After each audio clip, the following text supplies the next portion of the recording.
Өмір өзен ағуда, тұнған тарих көмейім. Қобызымды қолға алып, жыр маржанын төгейін. Үнсіз жатқан төбенің тыныштығын бөлейін. Қатпар таулардың қабырғасын сөгейін. Сағым туған сардала, сыр шертісіп көрейін. Көне заман тарихтың қойнауына енейін. Мұңлық жарлық туралы аңызды айтып берейін.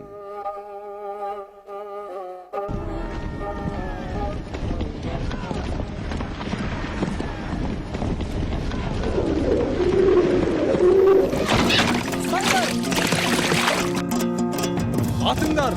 Әлекей, атыңдар, ат! Atыңдар!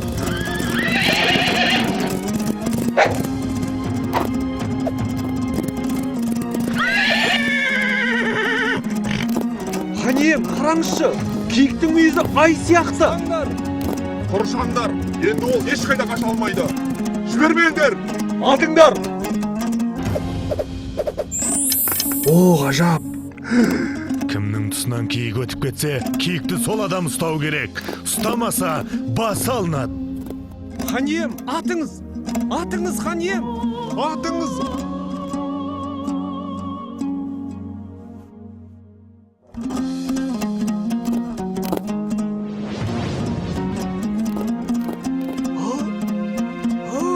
Енді не болар екен? Айтқаным айтқан, өзім қуып жетемін.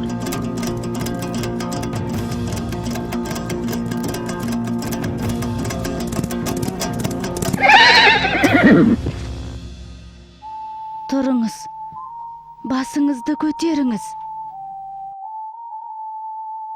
Сен кімсің? Осы маңда тұратын балықшыңның қызымын. Атың кім? Ханшайым. Ханшайым деп ханның қыздарын атайды ғой. Білмейм, атымды атам қойыпты. Атаң қайда? Әне, анау жарғабақтың басында. Ал мен қуып келе жатқан киік қайда? Білмейм. Білмеген қалай? Сен ешқандай киік көрген жоқсың ба? Жоқ. Сонда мен далбалақтап өзім шауып келе жаттым ба? Иә. Бәлкім атаң көрген шығар. Атам айтты, әне бір кісі үйге қарай шауып келе жатыр. Қазақ үйге қарай атпен шауып келмеуші еді. Алдынан шықшы деді. Онда атаңнан сұрап көрейін. Ор киіктің басынан қарғып өтуі, басыңа бақтың қонғаны, осында жетіп жоқ боп кетуі, бақытыңды осы жерден ізде дегені. Бұл жерден қандай бақыт іздеуге болады? Сіз қайғыңызды сейілту үшін серуенге жиі шығасыз. Ол қайғы балаңыздың жоқтығы. Оны сен қайдан білесің? Оргейк айтты. Қайдағы оргейк? Әлгі сіз қуып келген оргейк. Оны сен көрмедім деп едің ғой. Түсімде көргем. Иә, ол тағы не айтты? Ол айтты, сен патшаға бір ұл, бір қыз тауып бересің деді. Иә, менің мұрагерім жоқ. Егер сен бір ұл, бір қыз табатын болсаң, мен сені жар етем. Ұлдың аты зарлық, қыздың аты мұңлық болады. Оны да оргейк айтты ма? Иә. Онда мен саған үйленем. Бір жылдан соң маған мұрагер сыйламасаң, мына дарияға лақтырып жіберем. Еркіңіз білсін. Ханем, амансыз ба? Мына адамдар қайдан шықты? Құлап жатқан жерімнен мына қыз құтқарып қалды. Мен осы қызға үйленем. Ол маған 9 айдан соң бір ұл бір қыз тауып берем деп уәде етті. Ханем, бұл қыз құдай емес қой. Бұл сиқыр. Бас уәзір, тойға мына кіріс. 3 күннен соң осы қызды дариямен алып келесіңдер. Той аралына ханшайымның шатыры тігіліп, барлық жөн жоралғысы мен салтанаты жасала берсін. Хоп, тақсыр.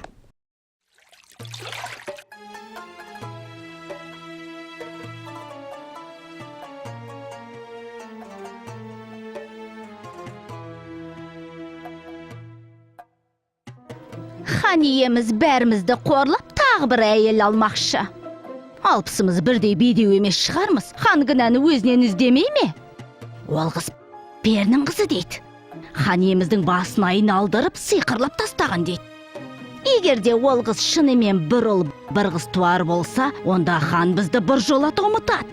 Бәріміз сол ханшайымның күңіне айналамыз. Масқарай. Менде мынадай амал бар.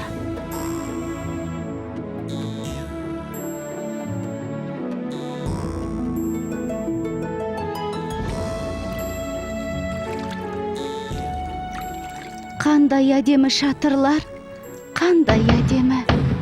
Олар сенің құрметіңе тігілген. Ана ортадағы үлкен шатыр сенің отауың. Менің шатырым, ал анау жағада тұрған кімдер? Хан және оның уәзірлері. Қандай қорқынышты, неткен үрейлі салтанат.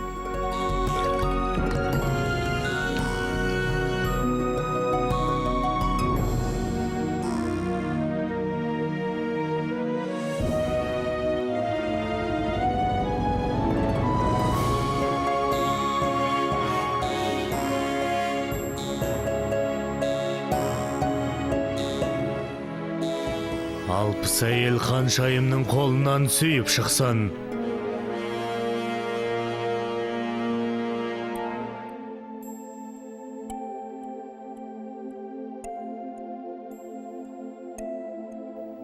Не болды, хан ием?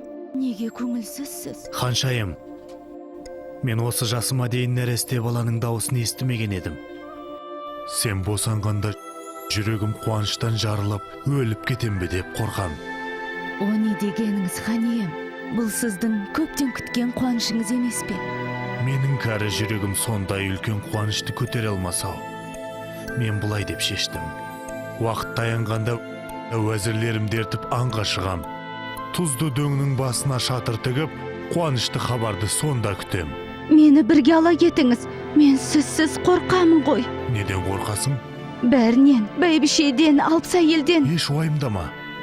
Бәрі де сенімді адамдар. Сенің қауіпсіздігіңді бас сақшы Шафқатқа тапсырам. Жаныңда Мағрипа болады. Мағрипа! Мағрипа! Ой, сіздер мұнда неғып жүрсіздер? Мағрипа қайда? Сен бізден қорқпа. Біз саған қастық ойламаймыз.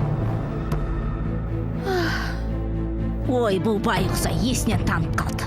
Толғағы кел, мыстанды шақыртыңдар.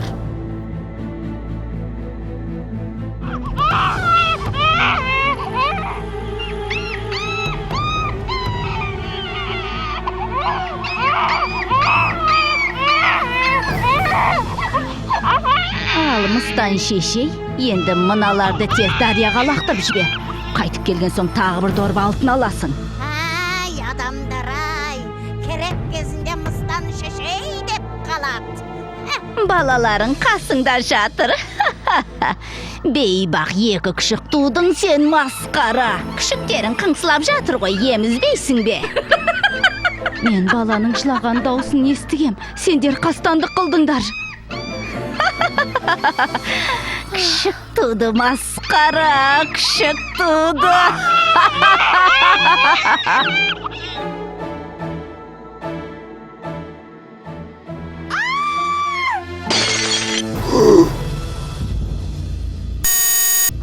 Ханем, алыстан бір топ адам көрінеді. Жақсы хабар әкелсе егет.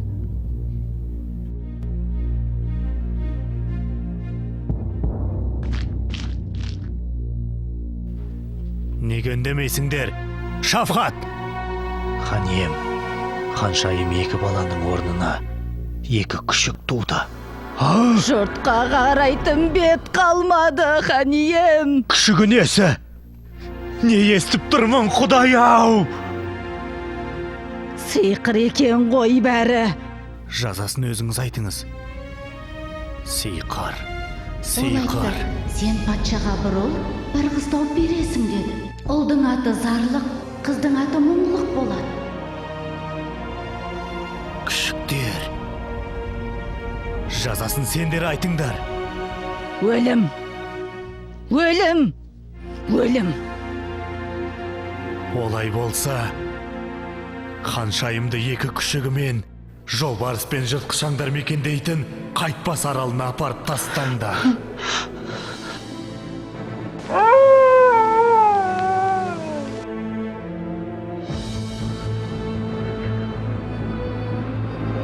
Bir dorba altın, altın, altın. Ay beykünese bilir ay, kıymayın, kıymayın. Bırak da o dünya ne istetmeydi. Meni mıstan etken adamlar sendersingdir koy, sendersingdir. Біреуге істеген жақсылығың біреуге жамандық болып тиеді екен. Обалдарың адамдарға.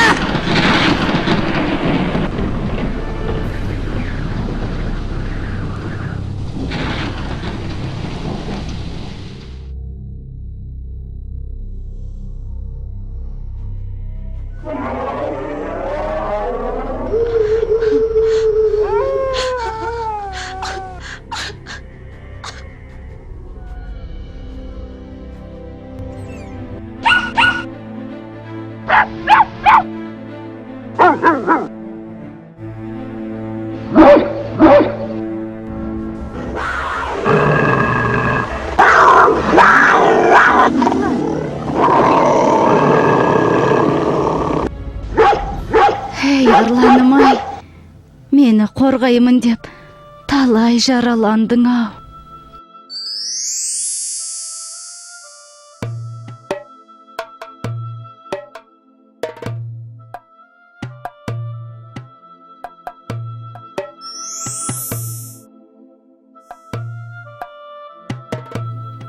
Оргиек, тоқташы. Айтшы, сен неге мен алдадың? Оргиек! Оргиек, қайдасың?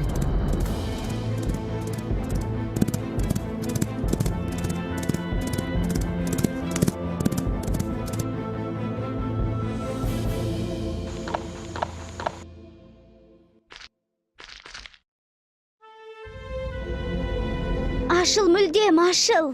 Дидарыңмен шашыл. Оргиек біздің панамыз, ақ сүтін берген анамыз. Қарағай, қайда кеттің сен? Адаммысың, перімсің? Адаммын. Адам болсаң атыңды айт. Ағам келмей атымды айтпайым. Ағаң қайда? Ол алыс сапарда, мен соның жолын тосып жүрмін. Онда не қып жүрген жансыңдар? Анадан туып едік, бір ұл бір қыз. Бейне бір қатар туған екі жұлдыз. Алпыс өгей анамыз дұшпандықтан бізге жәбір қылыпты. Кіл қара жүз анамыздың мезгілі жеткен екен. Әкеміз алыс сапар кеткен екен. Алпыс қатын тілімен суға тастап, мыстан кемпір дұшпандық еткен екен. Оргиек екеумізге ана болып, осы тауда күніміз өткен екен. Менің атым Шаншархан. Мен сенің әкеңмін. Есігіңді аш. Мен саған сенбейм. Ағам келмей есікті аша алмайым. Ағаңның аты кім? Айтпайым. Онда мен айтайын. Ағаңның аты Зарлық, ал сенің атың мұңлық емес пе? Анаңның аты Ханшайым. Бәрібір сен